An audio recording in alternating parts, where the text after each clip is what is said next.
نبدا في فيديو اساسيات الميديسنال بلانتس. قبل ما نبدا كده صلي على النبي. بص، مقارنه بمواد سنه اولى، هي الماده دي هي واحده من المواد اللي هتحسسك بجد ان انت دكتور صيدلي، واحيانا هتحسسك كده ان انت عطار. وهي زي ما اسمها بيقول كده ميديسنال بلانتس، فهي كل محاضره هتاخد من 2 ل 3 4 نباتات، وتقعد تدرس في كل نبته من دول شويه عناوين كده.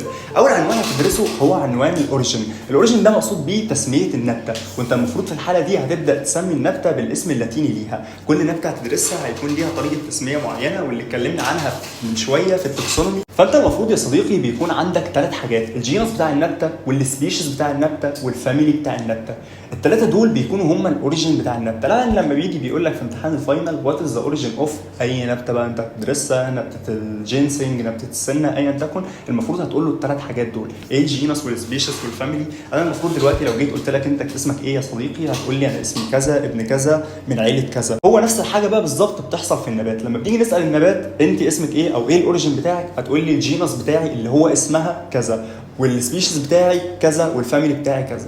طيب تعالى بقى تاني عنوان بتدرسه هو عنوان الاكتيف كونستيتوينت، وبيبقى مقصود بيه الماده الفعاله اللي موجوده جوه النبته، واللي غالبا بناخدها او بنستخلصها ونحطها في الدواء وبتدينا الشكل الدوائي. ثالث عنوان قدامك هو الكيميكال تيست، والكيميكال تيست ده بقى هيبقى مقصود بيه الاختبارات اللي ممكن تعملها للنبته، وبتكشف بيه عن حاجتين. الحاله الاولى ان هو ان انت تقدر تعرف اصلا هل دي النبته اللي قدامك ولا لا. يعني انت قدامك ورقه خضراء، انت مش عارف دي نعناع، دي ملوخيه، دي ايه بالظبط، انت مش قادر تحدد، فدور الكيميكال تيست ان هو يعرفك ده ايه.